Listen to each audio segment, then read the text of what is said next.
ওয়ালাইকুম ভাই। সালাম রাহমাতুল্লাহ। ভালো আছেন? আলহামদুলিল্লাহ। ক্রিকেট খেলা দেখেন? জি দেখি না। আচ্ছা, তো আপনাকে একদম দুই দলের বাংলাদেশ আর ইন্ডিয়া প্লেয়ারদের নাম বলবো, আপনি দুই টিম মিলিয়ে একটা টিমের গঠন করবেন, ঠিক আছে? তো প্রথমে বলি আমি, লিটন দাস নাকি রোহিত শর্মা?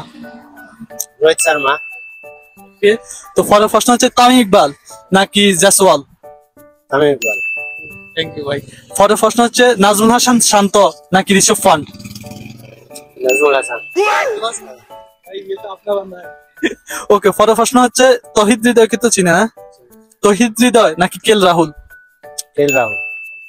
পরের প্রশ্ন হচ্ছে মুশফিকুর রহিম নাকি এই ঈশান কিষান? কিষান কিষান। ওকে, পরবর্তী প্রশ্ন হচ্ছে মাহমুদুল্লাহ রিয়াদ নাকি হার্দিক পান্ডিয়া? हार्दिक पांड्या तो खेलता है अच्छा, हार्दिक पांड्या को देना चाहिए।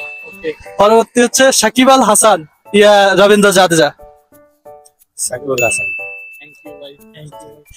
সাকিব আল হাসান हमारा फेवरेट प्लेयर है, আমাদের फेवरेट प्लेयर है। ধন্যবাদ ভাই, আপনার সময় দেওয়ার জন্য, মূল্যবান সময় নষ্ট করার জন্য ধন্যবাদ ভাই।